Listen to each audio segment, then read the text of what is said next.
Right, it's still the same day and I've had yet another costume change. I was hours in makeup because I couldn't find my mascara. He's just off camera. I wonder if he might come along. Come on, Giz. Come on. He's very affectionate. He's just standing there though, just standing next to me purring.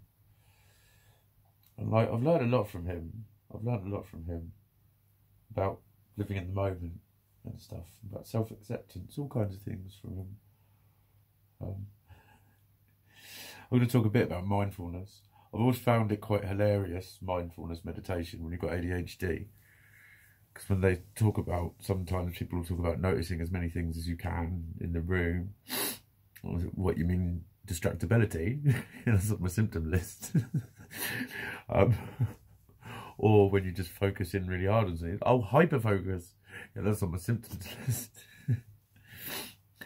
But I know it's not the same. It's done with control and purpose rather than the mind being in control of where it goes. It's having the consciousness being in control of where the mind goes. I know that. And he taught me this. Him being, like, he's taught me so much. But like the only other living soul, well, the living soul who has spent more time with me in close proximity to me than any other living soul. He accepts me more than anyone else that ever has. I do make him run away sometimes when I shout, but other times he weathers my storms. He just comes and he does this. He just rubs his little face all around my hands and keeps walking around. Because he's lovely. But what got me thinking was I was just looking at him. I was like lying down, I plonked on my chest. And I was looking up at him and he had that kind of proud sort of stance, you know. Like that about him. I was like, you're fucking handsome, aren't you? And I just looked at how perfect he was in every detail. How fucking perfect he was.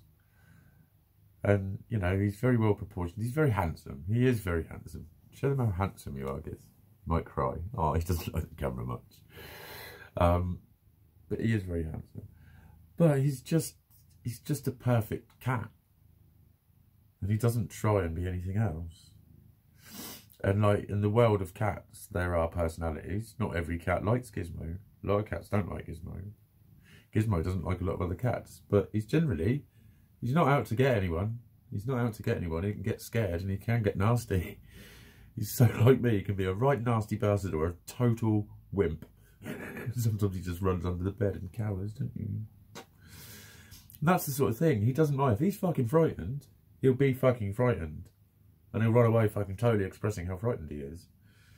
And if he's fucking confident, he's fucking confident. And he will jump at your fucking face. He doesn't care about that either. It'd be lovely if it was so simple. That's how simple it is to look at, I think is my point. When you see somebody who can just do it, or a cat that can just do it. But, you know, Gizmo doesn't have a lot of the other stuff in his way. Do you, baby? No. He just experiences what he experiences in his own little world, and he seeks his own forms of comfort and pleasure. And at the moment, it's getting attention and being in the warmth. But it's, you know, the way he taught me mindfulness was, I just watched him one day come running out, and that's what he does. Look how gorgeous he is. Look at that, beautiful. Thank you, kids. He just come running out of the flat. When he decides to do something, he's like, I'm gonna go there. Pew! So he darts about. He always has, and he'd done that, but it was the eagerness with which he came out. He wanted to smell everything. He was looking around like this, looking around like that. What's going on? What's happening? And each thing that happened got his total attention. And this had his total attention. And it's like, just like, how many times do I walk out this door and not notice anything? Just walk out because I'm going up into Boscombe or whatever, just go up the shop. I don't pay attention to anything. Yet with him, just being outside was a total adventure. Total and utter adventure. You could see the liveliness on his face and how keen he was. And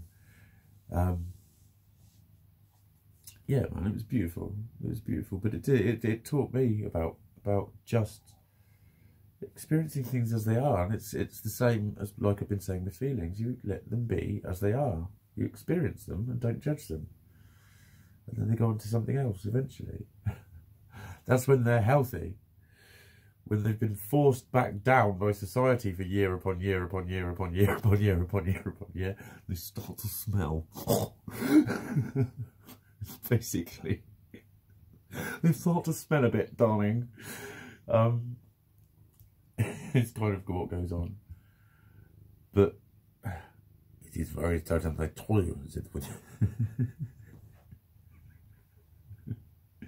I'm sorry, Gizmo, I like using your dad as a prop to make me look like a traditional Frenchman. No, that's probably a bit racist. I'm not being racist, although French people are.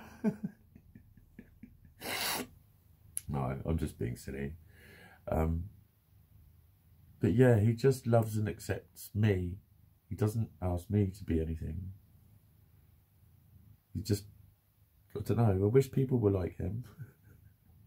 He's truly non-judgmental. He doesn't give a fuck about how I feel in a lot of ways. But in other ways he does. He knows when I'm upset.